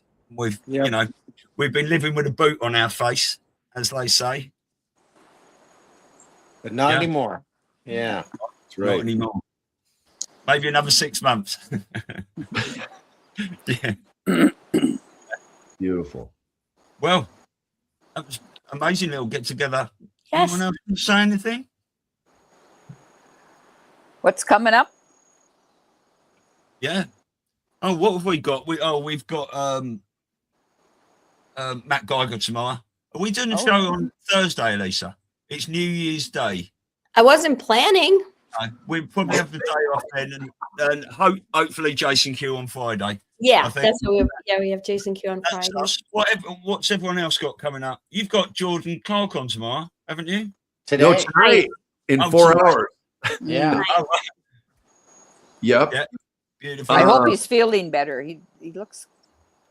Yes. He's having some hard times. Oh, bless him. Health-wise, Yeah. Yeah. Yeah. So I'll give our quick update on our schedule. Yeah, tonight we're on with Jordan Clark. I'll just say the Eastern times at 7 p.m. Eastern. Then we've got on the 3rd of January, we've got George H. Lewis Roundtable at 7 p.m. Eastern. On the 8th, we have Gene Decode. We're figuring out the exact time. On the 10th, we're doing a show with Mickey and Matt from Above the Rabbit Hole. That's going to be good. I love them. Yeah, thanks for introducing us to Mickey, Carol. That's going to be at 3 p.m. Eastern. Then we've got an amazing woman named Angelique Moselle. I met her at the 12 Senses, her and her I think husband partner, Keith Cooley. And she's going to be doing, it's going to be on benevolent AI. She's been working with 5 different AI programs and really focused on the most highest quality positivity that she can get out of the AI. And she's going to explain more on that. And then we've got a roundtable with Patriot Underground on the 17th at 2 p.m. Eastern. So that's where we're at. That's perfect. Now, just ask you, Mickey from Above the Rabbit Hole. That's Mickey, Red Pilling Mickey, that's been red pilled by Rambo and the guys for about the last 3 months, isn't it? That is a beautiful watching his journey. And if anyone watched his first show where we decided to do it, he spent most of it in tears. You know, it's incredible. It is. It's incredible to watch him. Yeah, and I do think that we are. You have to get Mark and him on together because they're both comedians, right? Yeah, yeah. I think all us lot, you know, in front of this, just to soften the blow for the people behind us. That is our role, not just to awaken, but to take their pain away from them as much as possible. You know, because it's going to hurt. Really is going to hurt these people. Yeah, there's some reference points for them to look at, to go, how do I put all this together? And Mickey's timing is just, it's nothing other than divine to watch him and Matt put this together, because they're like, we don't know, we're just trying to figure it out. Yeah. We were talking about the cue as Mickey, the cue drops. Oh my God, I took a clip that Scott and I did a chill show last week on Christmas Eve, and I took this clip of Mickey realizing, putting us all together, realizing in the last 20 minutes of that he was thinking about this, him realizing that this whole thing of, the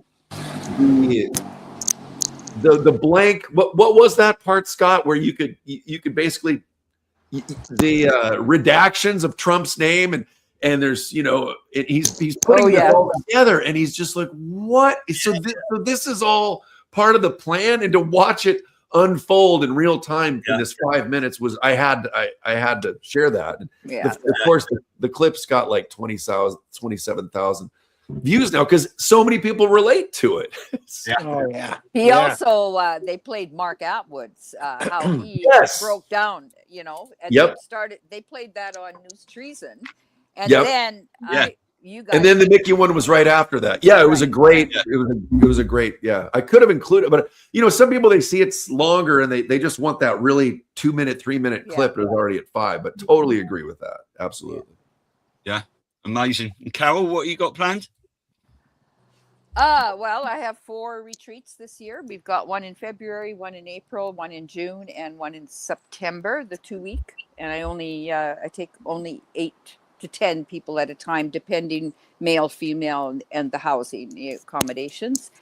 And I've got my every Wednesday or Friday show, I should say. And then I've got Ask Me Anything Tuesdays. People can go to my website, the Lightworkers Institute, and sign up. And I did a call this morning. So I do 20 minutes of teaching, and then people ask questions and share what they're going through. But I use that for my Friday show. So it's always smaller clips, half-hour shows instead of hour shows. And then, of course, interviewing in between. So Mark and I will be talking tomorrow. He texted me before we got on, and we're talking tomorrow we have a webinar coming up. I don't have a date or time. And because there's a lot of people responded to when I was on his show that want to come to Costa Rica, and they have lots of questions, about 20 people. So let's answer them all at once. And and then I think I mentioned this morning on my podcast or whatever, my Ask Me Anything Tuesdays, is that I might do a show with Joe from Truthstream on, or whoever wants to jump on a watch party of What the Bleep Do We Know, and stop and do commentary on it. So you haven't seen it, have you, Joe? What the Bleep? Not only did I see it, but my friend Gabe, who I used to work with at a restaurant, was one of the photographers on it. So I saw it when it premiered down in Portland. Wow. Yeah. Oh, great. I think we need to watch it again. I've watched it many times because we used to use it in our teachers training to see how the quantum healing works, and you know what, because everything's psychosomatic, you know, all the hormones dancing at the feet, or the emotions, and a lot of people have not seen that. You know, I could reach out. So I ended up going, this was an interesting story, but I went to the Nexium courses, but before it got into the whole Keith Raniere weird thing. Anyway, through that, there was a gentleman named Mark Vicente, and he was part of making the What the Bleep. So I might be able to reach out to him and see if there's a way he could possibly join us as well. So that could be really fun. I think he was one of the directors or producers. I'd have to look. But yeah, it was huge. That was down the rabbit hole with the 12 hours of it. There was a whole encyclopedia of it. Only certain cuts got into the 2-hour documentary. So, or 2 hour and a half, was it? I can't even remember. Yeah. But I need to watch it again. Like I say, it's been many years since I watched it, and we see it so differently now too. We're seeing through our rose-colored glasses, Right. through our life experiences. And I mean, we were looking at it one way, you know, psychosomatically, but now, you know, the whole politics and everything, you know, the religion and everything, how we're looking at things can be quite different now. Yeah. Because that came out in 2004. That sounds like Time to watch it again, I guess. Yeah, a been a great while. watch party. Well, I mean, we are doing, so Lost Stu, audio. you and I are doing what? We're doing 5 shows a week almost, just about. Wow. Yeah, we're booked up to the end of January. We're taking bookings February now. So Yeah, we even got a few bookings in March, right? Yeah. So I would suggest, Ricardo Bosi in welcome. March. What's that? Ricardo Bosi in March. Yes. But we would definitely suggest, you know, hitting the subscribe, because you don't want to miss. Audio. We have some great guests, and we do these roundtables when, you know, when they pop up, when we have an opportunity. Yeah, I've really enjoyed that today. Carol, can I just ask you, if we do get some sort of RV or a global web pill, would you mind penciling in one more retreat? Yeah. Oh, that's not- Yes, for sure. That's there could be lots unplanned. You know what I'm saying? Those are just the Yes. ones we put out in public, but Yes. it's Of not. course. It's work. Tell you got to look at Yeah. yourself. Oh, 100%. Yeah. It's training. You're in training. It's not. I'm not a coach. I'm a trainer. Yeah. You're a Oh, trainer. Yeah. Well, I'm like a therapy lifer, so I would love it. Brilliant. Yeah. All right, guys. Right, I think we'll leave it there then. Okay. I've got a little Thanks 3-minute so much, outro. guys. Thank you, Love guys. to be here. Thanks for joining us, Carol. everybody. Great to chat. Patriot family. I've got a little 3-minute video of seeing as it's New Year's Eve, Ah. just Trump having a little dance to Blinding Lights. If you haven't heard this video, great. You probably have, but it's awesome. Take care, guys. Where we go, when we go all. Thank you to everyone in the chat and all the love we're getting. It's brilliant. See you next year. Yes. Take care. Happy New Year's Eve, everyone.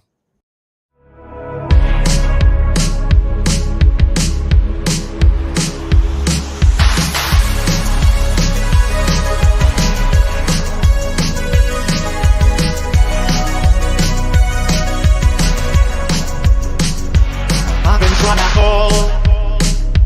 I've been on my own for long enough. Maybe you can show me how to love. Maybe I'm going through withdrawals. You don't even have to do too much. You can turn me on with just a touch. Baby, I'll go Since city's calm and empty, no one's around to judge me. I can see clearly when you're gone. I said, I'm blinded by the lights. No, I can't sleep until I feel your touch. I said, I'm drowning in the night. We're all like this. You're the one I trust. Hey, hey, hey.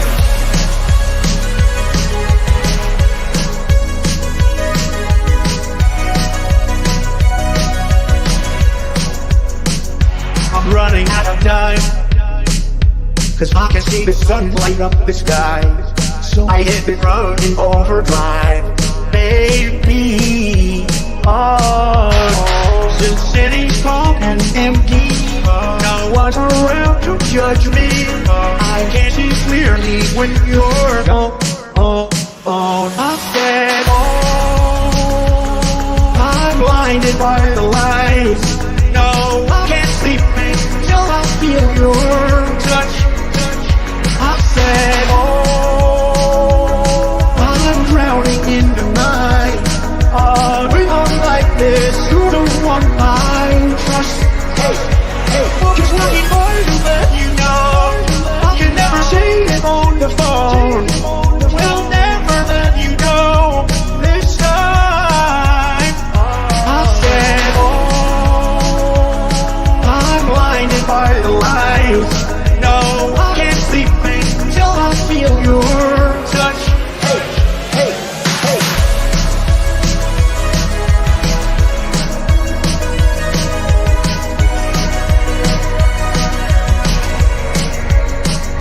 I said, I'm blinded by the lights. No, I can't sleep until I feel your touch.